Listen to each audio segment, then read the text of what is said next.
This woman is on a mission. She's not a Muslim, and her Muslim dress is a disguise.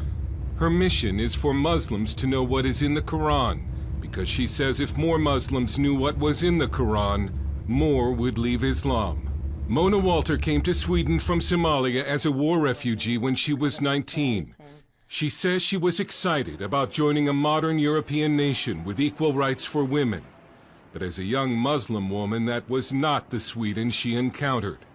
In fact, she says it was in Sweden where she first experienced radical Islam on a daily basis. I discovered Islam here in Sweden. In Somalia, you're just a Muslim. You're just born into Muslim country without knowing the Quran. But when you come to Sweden, then you go to mosque. And there's a Quran, so you have to cover yourself, you have to be a good Muslim. Walter says she grew up in Somalia never having read the Quran. So I didn't understand what I was part of. I didn't know who Muhammad was. I didn't know who Allah was. So when I found out, I was upset. I was sad and I was disappointed. She says she discovered that Allah is a God who hates, and that Islam is not a religion of peace. It's about hating and killing those who disagree with Islam. It's about conquering. Muhammad, he was immoral. He was a bloodthirsty man. He was a terrible man. And they can read that in his biography, what he did to Jews, how he raped women, how he killed people. I mean, he killed everyone who didn't agree with him. Discouraged, she left Islam and became an atheist, until one day a family relative encouraged her to read the Bible.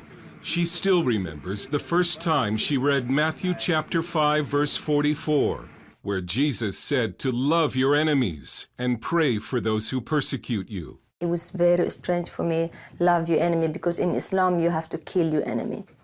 Kill your enemy and kill everyone who refuses Islam. But Jesus Christ, it was all about love and peace and forgiveness and tolerance. And for some reason, I needed that.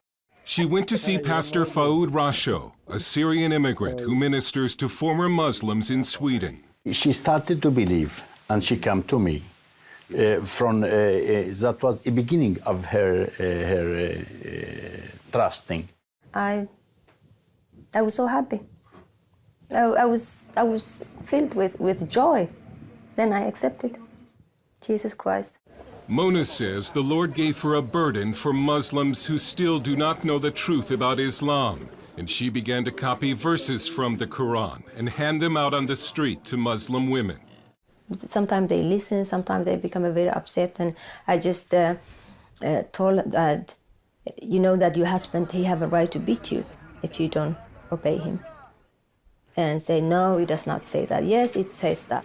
I thought that if I tell them about Muhammad and about the Quran and this God of Islam who hates, who kills, who discriminates women, maybe they will have a choice and leave. But in politically correct Sweden, Mona Walter has come under attack for simply telling Muslims what is in the Quran. And I've been called Islamophobe, and yeah, you've been bought, you're a house nigger and stuff like that, terrible things. She has also been called a racist. Walter warns that Islamic radicalism is a serious threat in Sweden and says Swedish society should care more about women trapped in Islam. They will think like, oh, we're in Sweden, we have a freedom of religion. But Muslim women don't have a freedom of religion. They live under the law of Allah, not under Swedish law. So they will suppose everyone have a freedom of religion. We don't have freedom of religion. It's not for Muslim women, it's for everyone else. She lives under death threats and sometimes travels with police protection. She wanted to show us Muslim areas around Gothenburg, but had to first dress as a Muslim. She believes if she were to show her face, she would be attacked. And never go to those areas just to be in me, just to be in flesh and blood, Mona. I never get out of there alive. I mean, Muslims are normally good people. Like, like everyone else. But when they read Quran, then they become a killing machine.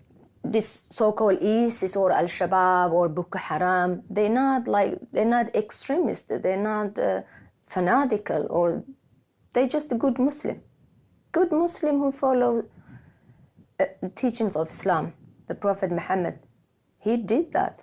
They're doing just what he did. Walter now uses videos and speaking appearances to spread her message, and she says she won't stop, even though her life is in danger.